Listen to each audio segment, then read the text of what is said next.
Dear colleagues, ladies and gentlemen, thanks for joining us today for what is hoping and promises to be a thought-provoking discussion on the challenges of reporting international events in an era of disinformation and media manipulation.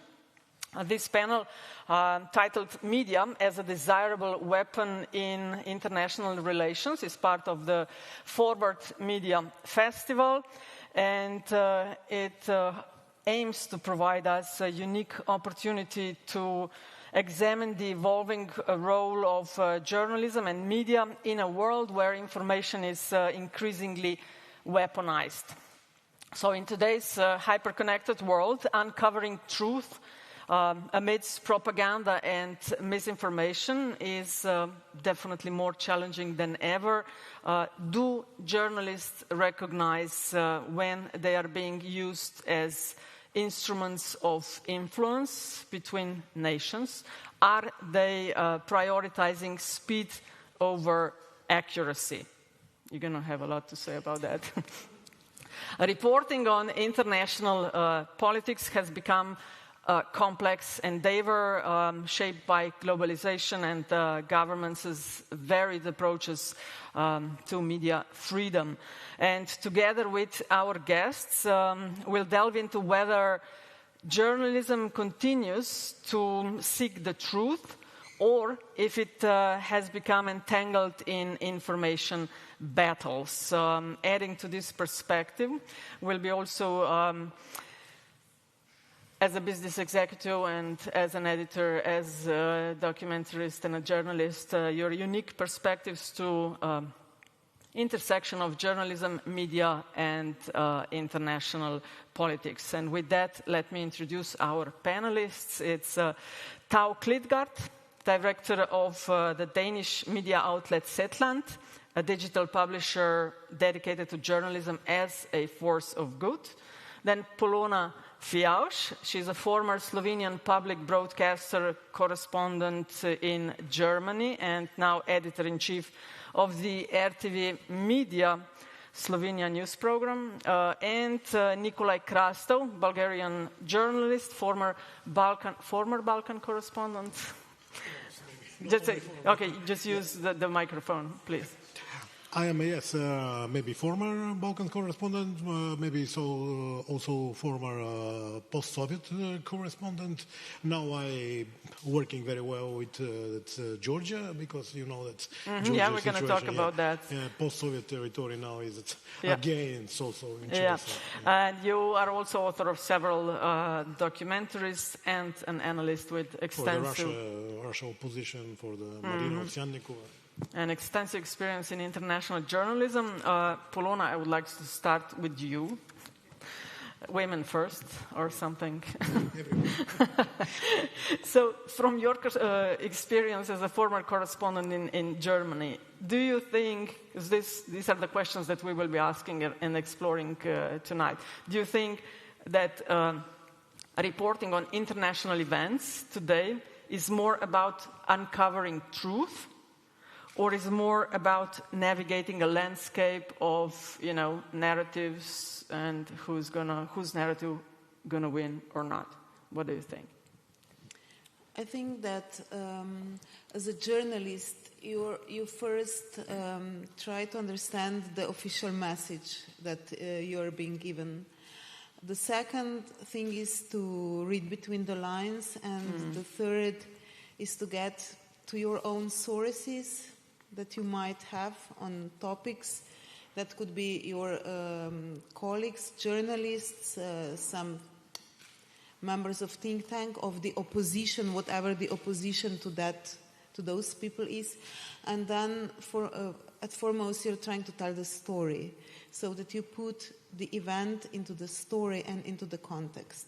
And I think the highest goal as me as a correspondent from Germany was trying to understand what's happening and putting that into the perspective so that Slovenian people will understand. So what I was trying to do is not go into details, but try to do the whole picture.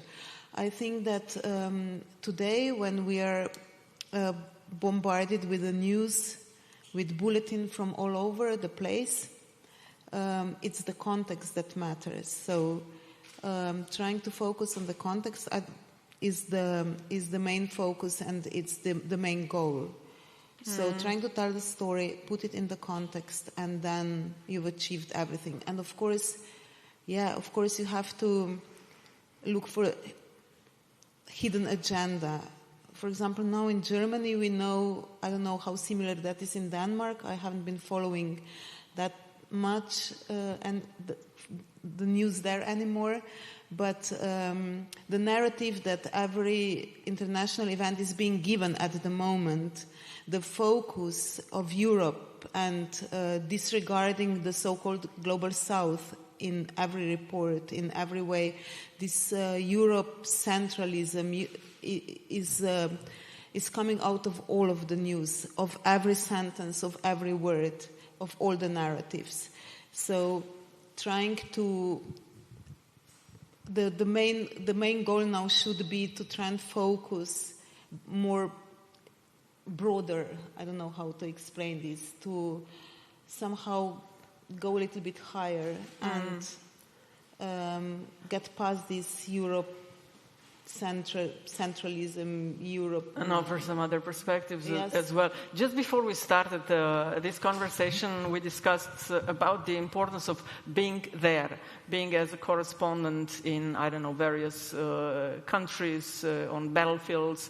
And you shared an interesting detail about going to the press conferences of former Chancellor Merkel. Now, you knew, as you said, that you wouldn't get a question, but still, please explain to the audience why it's important to be there. Because a lot of times things get lost in translation and you just get the perspectives from the people that have been there that not necessarily corresponds with how things were happening. Yeah. So just to put it into a broader context, we were talking about how few journalists actually go to press conferences in Slovenia, how everybody is watching everything online if possible. And also, Forward Festival is being watched online rather than here, which is a shame because people are missing out a lot. And what I explained to Nataša before was that I went to almost every press conference of Angela Merkel and then Olaf Scholz later, because being there, you could never, as a Slovenian journalist, you could never ask a question. It was out of the question completely, unless the Slovenian Prime Minister was visiting, and then we had those 35 seconds of whatever show lights. But anyway, so being there, looking at the mimics, looking at how Merkel, for example, looked at somebody that came. Did she look at him at all, or didn't she? Did she smile at him when, I don't know, when Macron was there, or I don't know who was there. I can't remember. Someone was there, and she was like basically hugging him with her eyes. You could see that. And these are the differences that you always miss out on if you are following things online. And that's why, like, we know how important it is to be somewhere, I don't know, to go to Ukraine, to go to Poland, to go to Bosnia, to experience these things. You don't have to be there every single time, but you have to be there sometimes to get the feeling about it. And it's, for journalists, it's the most important thing to be there, to be present, and not to follow things online and digest it already from somebody else. Tav, Zetland is known for its innovative approach to journalism. You've just had an hour talking about that, but not everyone was listening to your discussion with Gash. But from your perspective as a media business executive, and she's former journalist, editor, you as a business executive, how important it is to develop media platforms with a user experience that not only informs but also tries to engage the audience, particularly in the context, of course, of the complex international conflicts. So the short answer is I think it's pretty important because I think nowadays the story itself has no value unless it's told in an engaging way. Again, the format of newspaper articles is very old, and if you read many newspapers, it's like there's the standard way of the news triangle, and you know how it is, but that's not what engages people. And again, I think finding the perspectives, finding the things that surprise, finding a different way of telling the story. Often it's not about the topic, it's more about, we're telling stories. And stories are wonderful because people respond to them, and that we can create images in people's heads, and we can introduce people who are interesting, and we can tell about, Merkel, she almost hugged him with her eyes. Wow, that's great. That's engaging to me. And it's not because I want to talk about Angela Merkel's feelings, but that's the reason why you are to that press conference, and I want to know that as a reader. So I think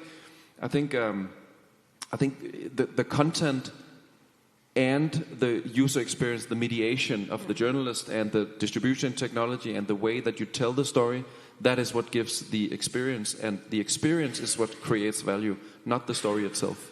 You focus on not the quantity but the quality, as you write on Zetland webpage. Just curious, you don't publish much, but out of, 10 stories that you publish, how many are connected with international news? Just curious.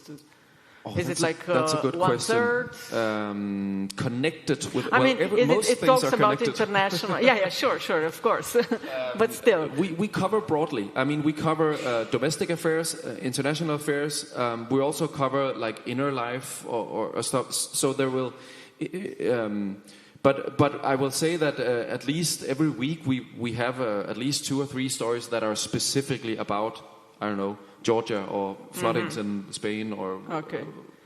And of course, another question from a curious person are these stories among the most watched, clicked, read? They can be. But okay. but telling stories from the global south, like telling a really, really interesting and engaging and super important story about mining in Morocco. That is a little bit harder than a famous person in Denmark. Same in Slovenia. But it can be done, and I think once you, we always try. And again, I think everyone, hopefully, is try to kind of make it very clear, why is this story important? It's not, yes, I realize that you would say, I'm not interested in Morocco. I get that.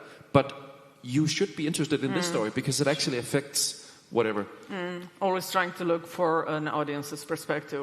Yes, because as a starting point, people are not, people don't walk around on the street saying, well, I'm super interested in Morocco. Well, some do, but most people don't. So you have to tell them, why is it important? Sometimes you even have to tell people, who is Angela Merkel? Why is it important to hear what she has to say?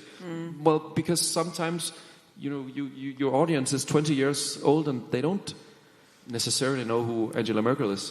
Nikolaj, as I mentioned at the beginning, you have extensive experience in international correspondence, in reporting from troubled areas places around the world. Do you think that journalists today are able to resist becoming participants in a broader propaganda and geopolitical agendas, or are we able to resist, know how to resist, are resisting?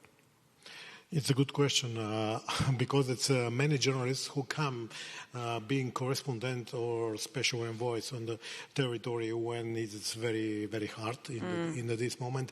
Maybe it's not so prepared to be on this place.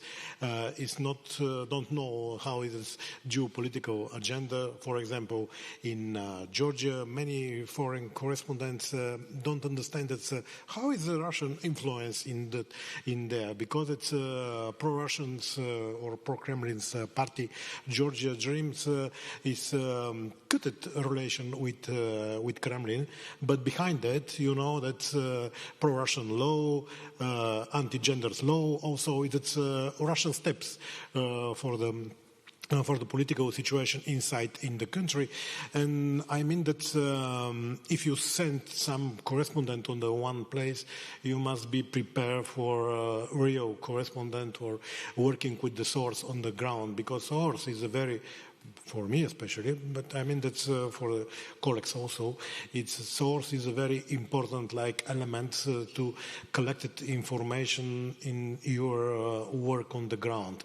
I mean that disinformation is one side of what in this moment, because I'm speaking about that situation in Georgia. Many pro-government media now stopping to work.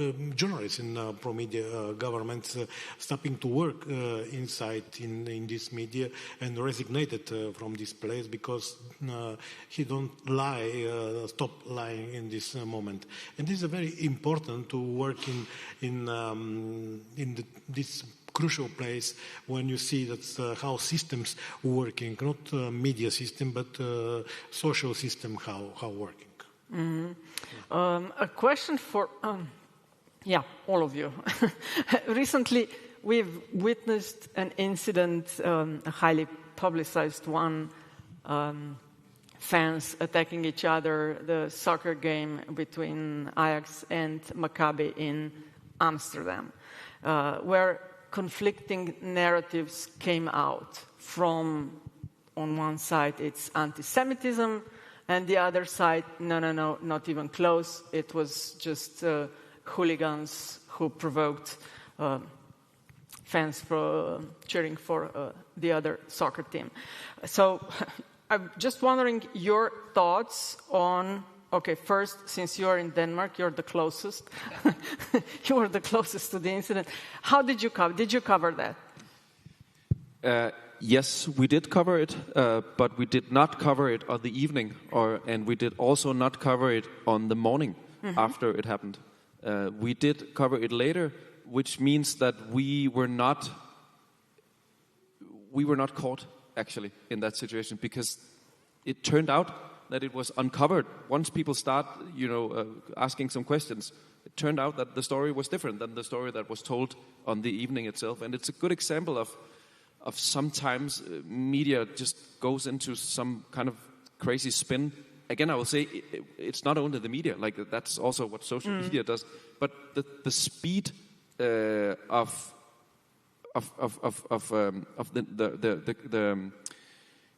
the feeling that we have to report everything just as fast as Facebook reports it, I believe is a big problem for us, because we have to be better than Facebook, and we are better than Facebook.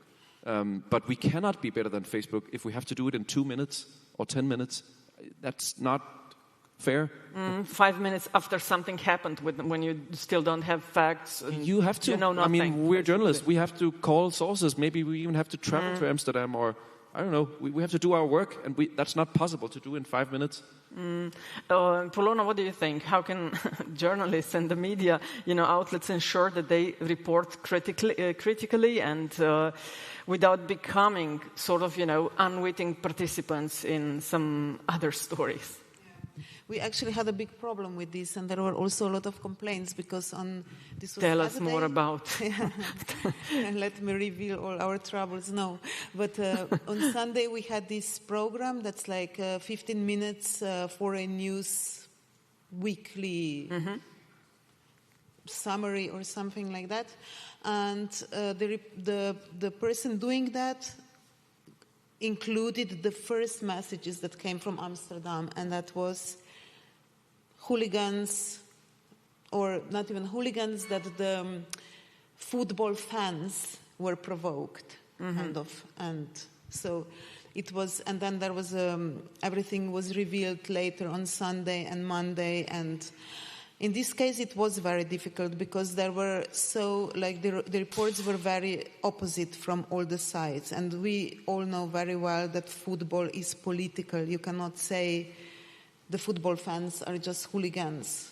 It's political. It always is. Football clubs are political. Everything is political about football, and you have to take that into consideration. And that football fans exploit the political situations.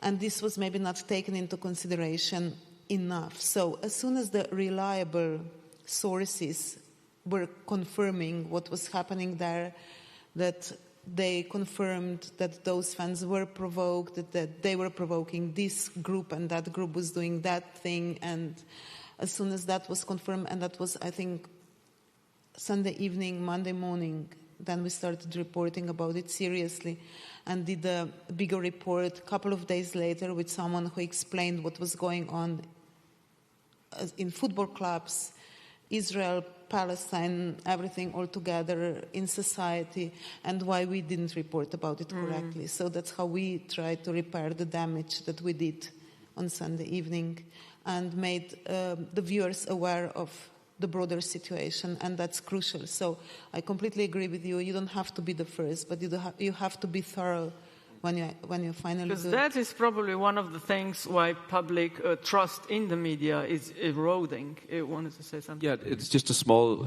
comment or idea. Sometimes what we do, because we realize this, that people, when something happens, when they see it on Facebook, hopefully, and still, yes, they come to us to say what is actually going on here.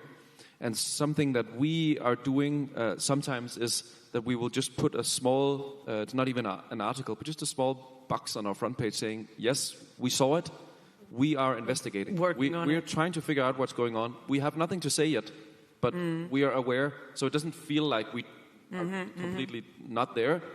But and those small messages, people take screenshots and put them on. That's wonderful ads for us always when that happens. Yeah, good one. Nikolaj, your thoughts as a seasoned journalist, you saw about the incident, right?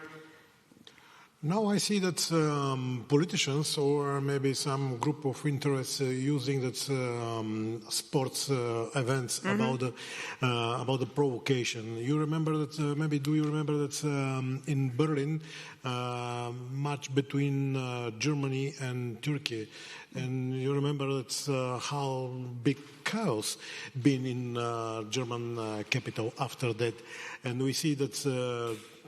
Turkish fans who lived in Germany, how many destroys making in this situation, and that is before the visiting of Turkish president in Germany. That is a very sensitive question. It's a group of interests using some events, not only sport, but sport is very very high in this priority.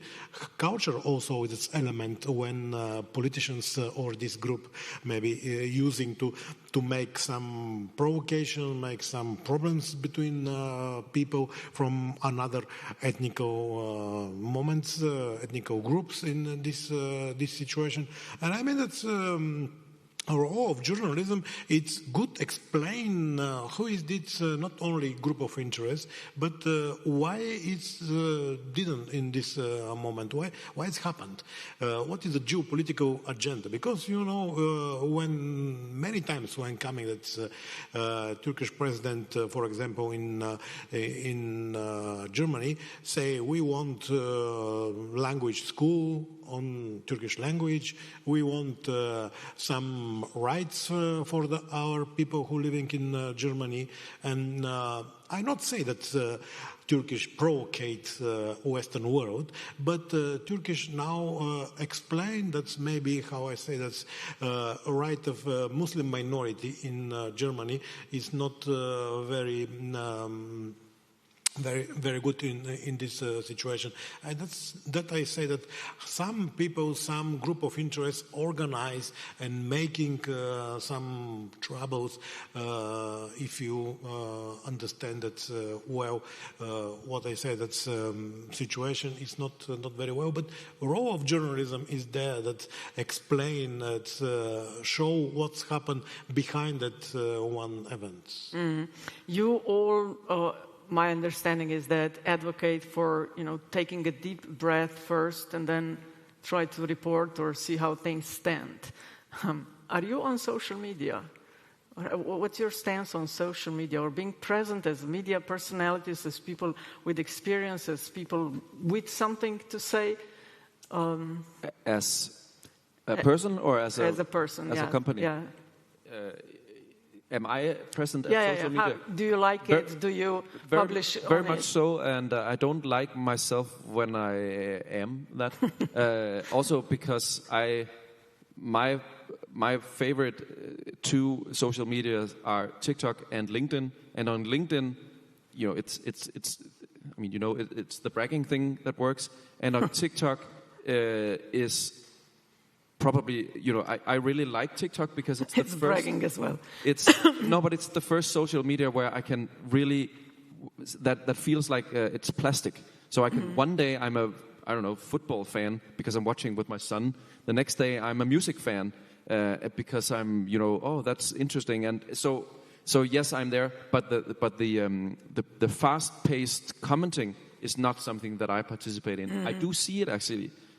On the other hand, as a something that is important for Zetland, because TikTok especially is a great way to engage with a younger audience, and we find that when we post videos about something that is current or something that is even if it's the Israel-Palestina conflict, which is very hard to debate on any where, we feel that actually there is among all the, you're just Israeli supporter, or you just love Hamas, and all these crazy things that people will write. Well, they're actually questions. And then what we do is that we take those questions and we make videos out of them. So we don't engage in the comment section, but then we say, okay, I'm a journalist, and now I will debunk what happened in the comment section yesterday. Those formats I really like because that's actually interaction. That's actually engaging, but it's still journalist. Like, I'm a journalist, and I, this is what we know today. All the other things, it might be true, but we don't know it. And I can say that because I actually am a journalist, and this is what journalists do. It's a wonderful way to tell 19-year-olds who don't know what a newspaper is. Here's actually what it means when I say I'm a journalist. Polona, more social media or less, please? I think that we are very afraid of social media still, that we don't know how to engage, that we want to be politically correct, whatever that means, as a journalist, as an editor, as a news house, and that we are still searching in ways how to use them better and into our advance. So we know that we cannot live without social media anymore. Public media will not survive. TV will not survive. Radio probably more chances, but still not survive without the social media, without being there, without making a stance there. And we are still far behind, I think, because of not having all the knowledge or all the tools. Maybe we're not bold enough, as you are, put all the questions together and make something out of it. It's. I think we are lagging far behind, and there is a big gap that we still have to close very soon, because we've lost a lot of. What's the word in? I have the German word, but not the English one. Just say it. Aufmerksamkeit. Okay. Attention, thank you. Nikolaj, your thoughts about it? Social media covering international events, a weapon in the hands of journalists or a liability? It depends, because you have social media who work very professional, but more media is a social media is not so professional. I using some media like element of informated. Everyone checking all information, because if you are a professional journalist, you must be fact checking all information. Maybe if you have some geopolitical information, maybe you have some information about what's happening in the one territory, one state. It's very important using every information, but after that you must be checking this information. For me, it's not a problem with the social media. Social media is an element for me, not the crucial element, but many people using every information, not fact-checking information, not real information. This is a very big problem about the media, because social media, if you're not checking this information, it's like element to spread disinformation on many elements of the society. For example, for the ethnic society, one that's elements for crucial between some ethnical group is very delicate and making troubles. For example, like between Serb and Kosovars on Kosovo. I've been in Kosovo 20 years ago when starting one big, that element of cleansing operation in Kosovo. Many Serbs and Rome groups must be go on from Kosovo, because Albanians accuse Serbians and start one big troubles in this moment. And I remember that everyone starting from the one fake news that Serbian it's accused of the kill one Albanian child. In the end, this is not real, but starting this process of ethnic cleansing from the North Kosovo. This is one element, how it's this media is not a stable element in the media section generally, if you say. But if you're a professional journalist, you just show and you just understand, you just checking for your source, is it real or not real. I remember that my colleague from Sofia sent me in Kosovo in this moment to say what's happened in north part of Kosovo. This is a very big element. I explained him that it's not real, that's not a big problem, but my bosses from Sofia say, no, you must be go to the North Kosovo. And I remember that if you're not believing you're a journalist on the ground, it's not good, because your journalist on the ground must be know what's happened on some territory when you cover it. Let's go to the crisis that is going on in Gaza, the Israeli-Palestinian conflict, the war. In covering, Polona, crisis like that, how can the public broadcaster navigate such a sensitive environment when every criticism of Israeli actions is branded as anti-Semitism? And how can you navigate that landscape, still providing, factual reporting, balanced reporting? To repeat again and again that what is happening there is a crime against humanity. It's not that much important in.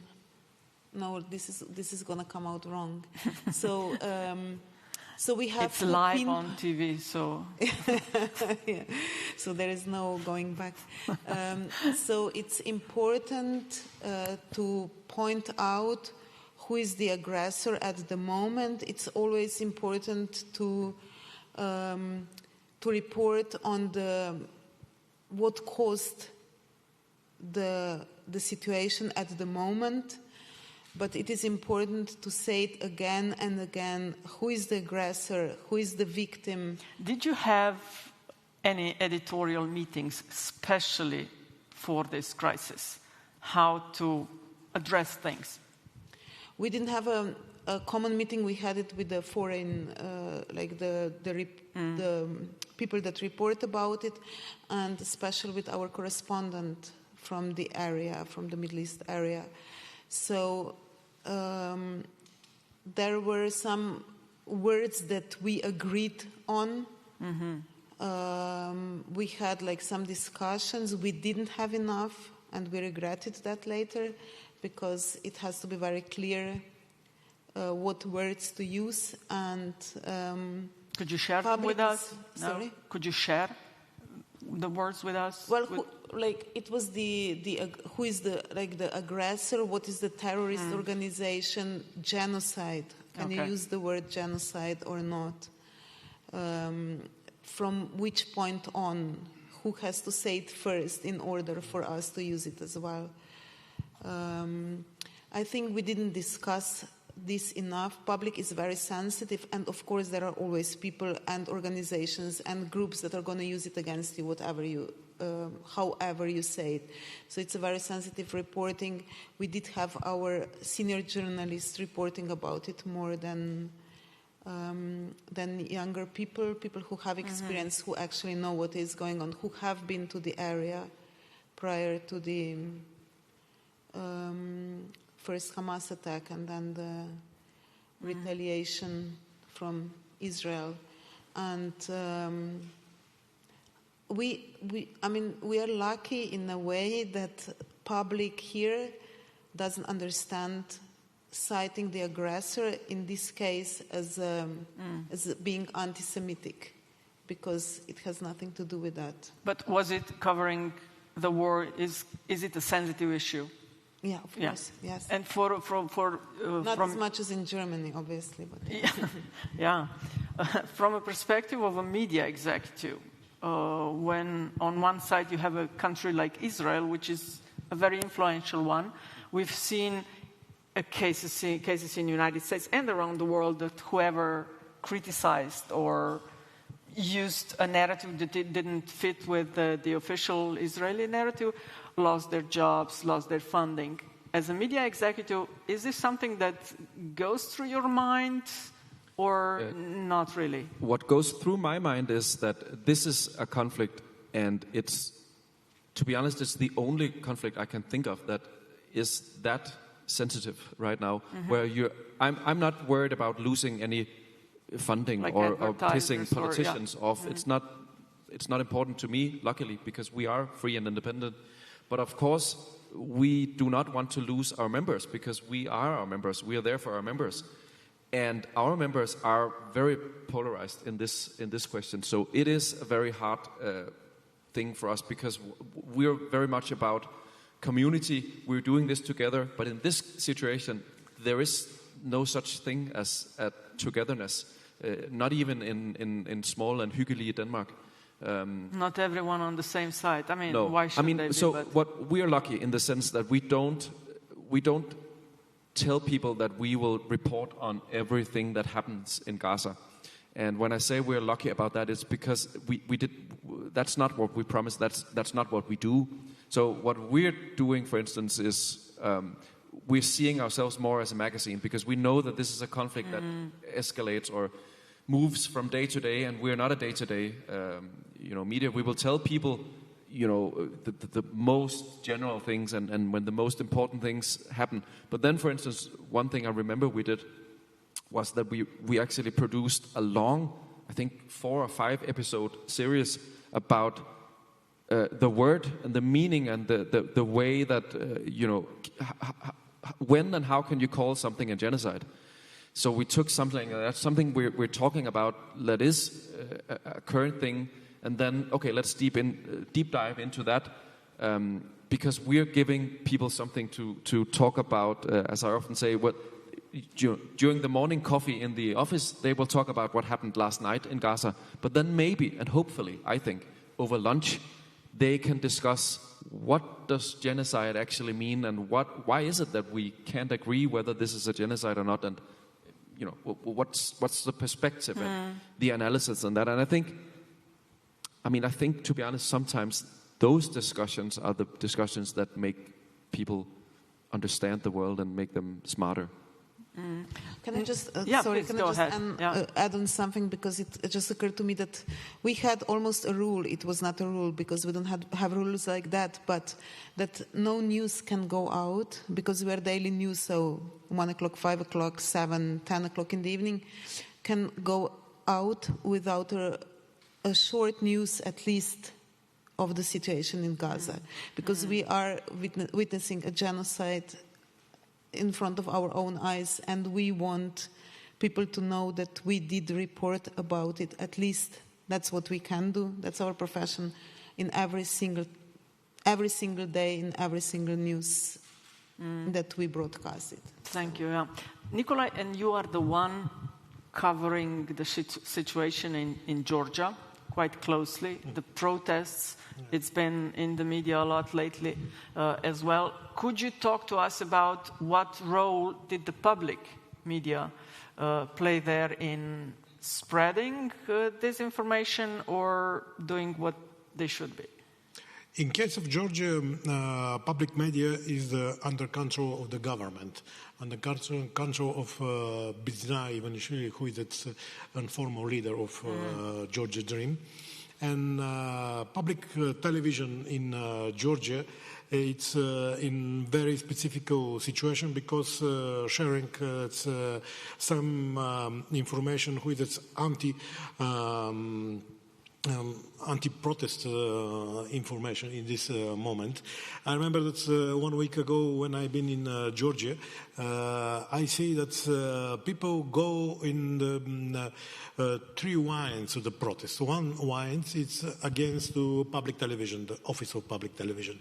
And I remember that chief of editor coming in the front of the building and say, "What do you want? We are journalists. We informated, but yes, but you informated on the one side, pro-government side." And after that, starting some problem because it's protesters want to enter inside in the television and have some physical problem. And I remember that in the end have one opportunity for interview with President Zurabishvili. In the end of this situation, chief of television say, yes, we organize interview for the first time after the elections 1 month ago in the end of October. We organize interview with the President Zurabishvili. Why? Because it's now situation is very delicate. Why you not give chance of the president say why I supporting it protester is in Georgia, and that's I mean that official media in Georgia is not a very good element for informated. Make some troubles in the society because translated messages from the Georgia's leaders on this moment and for me, making elements for the confrontation inside in society in Georgia and supporting maybe after the political change in Georgia. I believe that's in the future. I don't like it problems and conflicts, but maybe if you analyze what's happening in Georgia, I mean that first work must be take new leadership in Georgians public television and radio because sharing is not good information in this moment. And this is my answers. We'll slowly give the floor to the questions from the audience as well, but before we do that, I would like to touch one other thing with you, and we can't pass him by or go on without mentioning him, Elon Musk. I do apologize in advance. Polona, legacy media are often accused of being propaganda machines serving specific agendas rather than being gatekeepers of truth. Now, Elon Musk, I believe he recently said in his Twitter or X, you are the media now emphasizing the power of individuals over traditional media. Now, how does a public broadcaster like RTV is adapt to this shift, and how can, in your opinion, technologies reinforce trust and credibility in journalism and legacy traditional media? Why is he wrong? I think that everybody is a journalist. Means that everybody has the right to their own truth. But as there might be many truths in the world, there are people who know the business, so who are the media people, and they know how to check the many truths and get out the, I don't know, can we call it the real truth? I don't know, it's a bit dogmatic, but and we see that whenever there is a big conflict, whenever people don't know what to think of the situation, they always turn to the public media. And that's so in Germany, and that is so in Slovenia still. We see that after the elections in the States, more people will watch TV Slovenia than will watch any other outlets, because so there is still distrust engraved in people's hearts, souls, whatever, brains, that there is professional editorial mind that will bring out the things that are important. Because the thing about the truth is not that it is not true, it's just pointing out to the wrong part of the truth. And I think in this sense, there is still enough trust in the public media. When it comes to other, probably artificial intelligence, I don't know if that's what you were referring to. Oh, also artificial intelligence, new technology, new tools that we can use. I was really surprised. I was in Finland a few weeks ago at their public media, and they don't have a problem at all with using AI at all. So they use it all the time. They use ChatGPT to write the reports, to find out things. Of course, it's not about facts. It's about a tool that brings out different points of the same story. We are very conservative when it comes to this. We don't even consider it as a tool yet. That's how far behind we're here as well. Very, very cautious, and I think there are also big steps to be made in this direction. I don't know how do you go about with this, but for us it's like there is this big monster waiting for our data to put in, and then they're gonna eat it all up, and us as well. So. It's such a. I mean, we could talk a whole day about that question. I think one perspective that gives me hope for journalism, because what we're selling is trust, and we need to figure out how do you build trust. Like once upon a time, we did it by saying we are the public broadcaster of Slovenia. That created trust in itself. That will change, and it is changing. But I think when it comes to AI and the flooding of quantity that is already happening, what makes me, on my positive days, here's how I see it, and there are negative days, but on the positive days, what will happen is that it will become obvious to everyone that you cannot trust basically anything. And that's very, very sad, but that is what will happen and what is happening. So you cannot trust anything just on the surface. Now, what happens if you cannot do that? Well, then you hopefully become very aware that you have to, that what you read and see is not necessarily the truth, which means you have to seek out sources. That is what's the English word, like source critique. Like that is what we are, at least in Denmark, teaching kids in 4th grade, 5th grade, 6th grade. Don't just trust anything that you find on the internet. And that is really a big challenge for us as enlightened societies and democratic societies. We need to educate people about source critique much more. And I think actually that the flooding of quantity of journalism will actually help us, because it becomes obvious that you cannot trust anything. So you have to figure out, okay, I trust Zetland. I'm a person who trusts Zetland. Okay, well then I go to Zetland, because I cannot trust what I see on Facebook. Nowadays, people will say, yeah, well, it's probably true what happens. I think that is changing now. And that is the positive story, that it will help us, because the value proposition that we have as journalists who fact-check things and are actually telling you the best possible version of the truth, well, that value becomes clearer when the quantity is flooding us. So you are saying, if your mom says she loves you, verify it. It's something. I can't even. It's so sad, but yes, I guess that is what I'm saying. I've heard from some media academics, like about the importance of verifying the sources. I mean, I trust that you are who you say you are, but I wouldn't trust that if I was watching you on TikTok. Yeah. One more thing, Tav. When you started Zetland, how many years ago was it? 9 years ago, we started building it. Okay. How, when you were having these meetings of what kind of media would you like to have, there were probably at the back of your mind some frustrations with traditional media. Which one? Okay, so tell me about it. Which ones were, and how were you aiming to address them?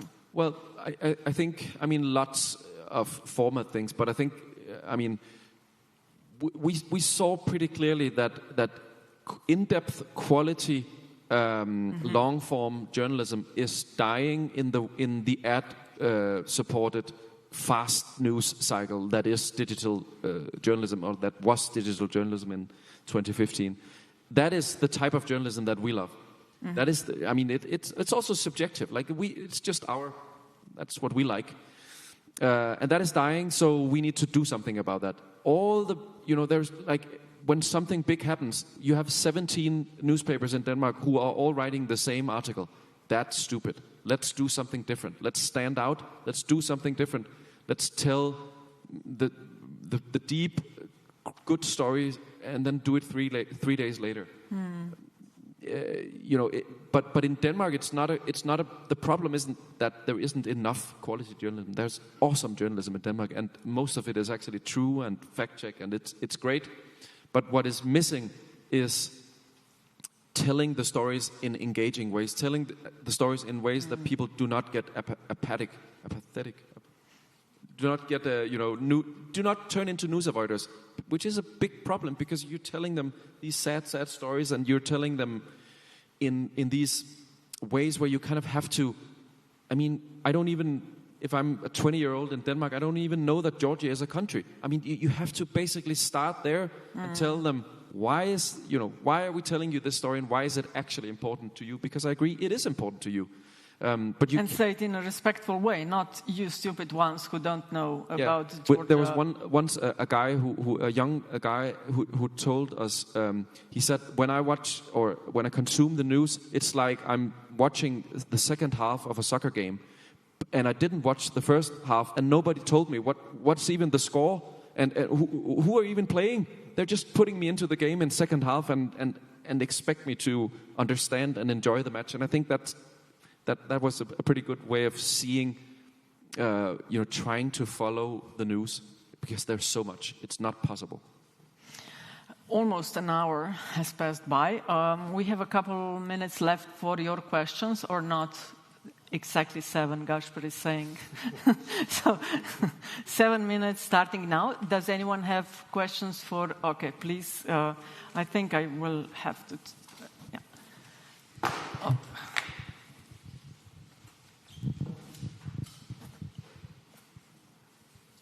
I'll be short. You mentioned before reliable sources. So I want to ask you, what are your reliable sources when reporting about international things, like from the states where you don't have journalists on the field? Because we all know, and we talked about that also in Kran with Nikolaj, that there are less and less correspondents on the field in many media. So I want to know which sources do you trust? That's for the journalists. And maybe, Tav, you said for the journalists, but how present are you on the field with your journalists? Okay, I'll begin. Not very present, and it's something that we are constantly trying. I mean, we're never... Well, we're probably not going to have a Middle East correspondent, but we do, travel there.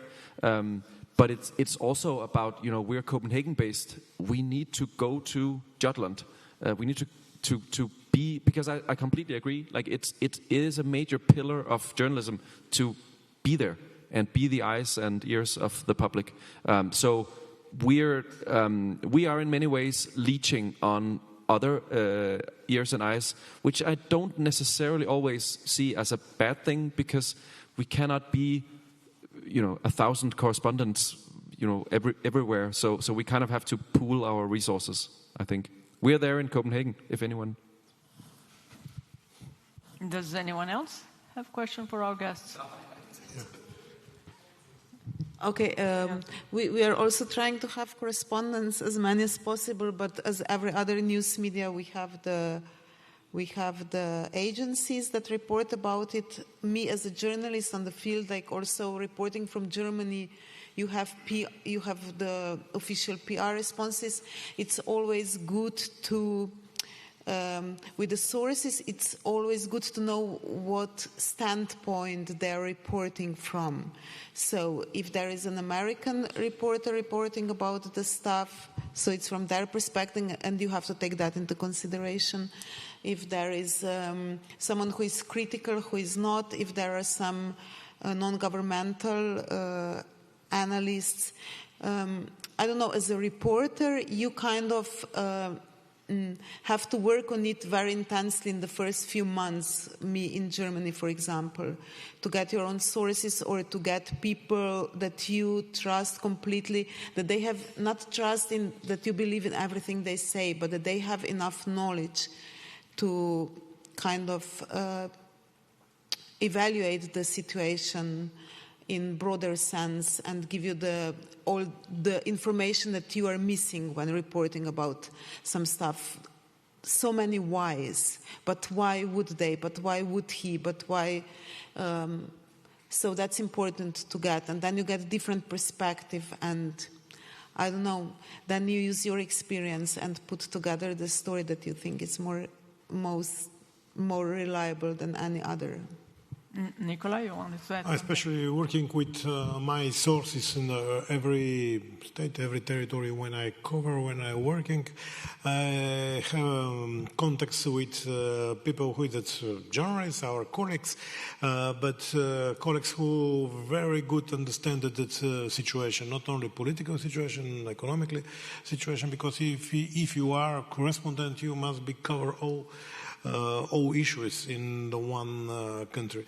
In situation in Georgia, for example, when I starting to cover this country, I don't have sources, but I find it when I go on the ground, and I think that you must trust to sources. Sources, whether it's independent journalists, maybe some guys from the NGO sectors, who is leader of the popular opinion on this situation. For me, so working with the source is crucial for the correspondents to work in this moment. Any other question? No? Yeah. Hi. I'd like to pose questions to two panelists, and I'd like to refer to the title of the round table. I think it would be good to come back to the original idea. And I'd like to use two concrete examples I think would be useful. The first question would be for the moderator. When you were a correspondent from the United States, in 2008 you had an interview with George W. Bush, and in the end, so this was 5 years after the invasion of Iraq and the destruction of the country and the region, you wished him a heavenly stay in Slovenia. And I'd like to ask you, now in retrospect, I mean, would you consider this rhetorical detail or device as a form of legitimation of this concrete politician? As a form as of a what? form of legitimation of this politician and his actions? And I'd like to ask the editor of the information program, the public television, about the reporting on the question of Palestine. You talked about this, and you were critical of your own reporting, which I applaud and support. But the public television daily frames the conflict between, on the one hand, the Israeli army, and on the other, the so-called extreme organizations, Hamas and Hezbollah. And I would like for you to touch upon this framing. So using this label of extreme organization on the one hand, and on the other, not using any kind of label for the Israeli military. I mean, does this framing pose a problem to you? Do you feel it's a problem? Okay, let me start. Thank you for listening to the interview very closely, including the end of it. I don't know why I would be assuming by saying have a heavenly stay in Slovenia, assuming that I would be legitimizing him. He was legitimately elected President of the United States. I had the opportunity to interview him. At the moment, the only Slovenian journalist to have one-on-one with US President. So I understand at that time I was faced with some criticism regarding why did you take it, why didn't you ask him this and that. As Polona probably knows how many minutes you have when you are presented with opportunity like that. You have questions that you could be talking for 3 days with a president of the United States. I had, I think, 10 minutes at that time. It's not my job, was not my job as a correspondent from the US to legitimize a president of this or the other country, but ask him questions that we agreed upon, and that was it.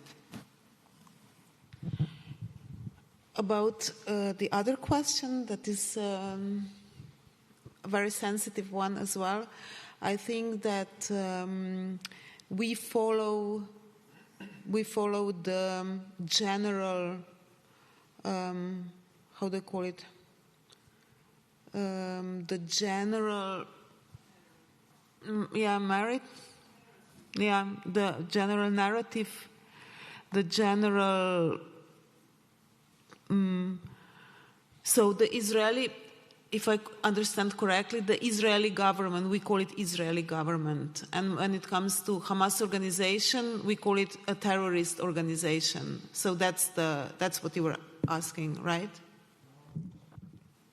I'm pointing out the different, the labeling of the one side and the not labeling of the other. Like the qualification of one side and non-qualification of the other. Okay, but we all know who Israeli government is, right? So, and if there is an organization, we label it. If there is an organization like UN, or we call it a humanitarian organization, we call it a terrorist organization. So organizations you do label, and governments you don't.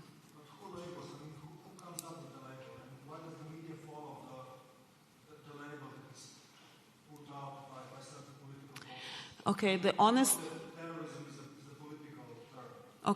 honest answer is because that's the easy way. And we all do it. That's the easy answer. I'm sure it's not a satisfying one, but I'm not an expert. I'm not trying to get out of this now, but I'm not an expert on Israel and Hamas and Palestine, but I believe that we did the right thing here, trying to explain in many other words, in many other situations, the situation there, and that we made it clear, we informed people about all the aspects, about everything, and that, I don't know, maybe we didn't think about labeling enough. As I said, probably because it's the easy way. We all label it the same way, and that's the easiest way. Not to privatize the discussion, I'll be very brief, and this will be my ending. I mean, the BBC, and I'm very critical about the BBC's reporting on various subjects, especially on this one, but the BBC came out officially against labeling organizations as terrorists, saying that, and that's the editorial stance, saying that this puts the media on one side against the other. And it's a political term, and the media uses it only when it's quoting somebody as saying it, not like the television of Slovenia is using it. Yeah, I'm aware of this BBC rule that they're not labeling things. We still do. I'm aware of the fact, and thank you for pointing it out. Thank you very much for your questions. Our time is up. Dear guests, thank you for being part of the Forward Festival and for sharing with us your thoughts and your experiences on the matter discussed. Thank you very much. Thank you.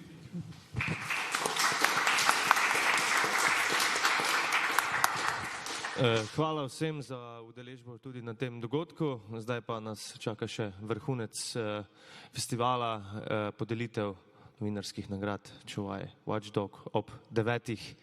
v malo večjem delu Narodne galerije. Vabljeni. Thank you again.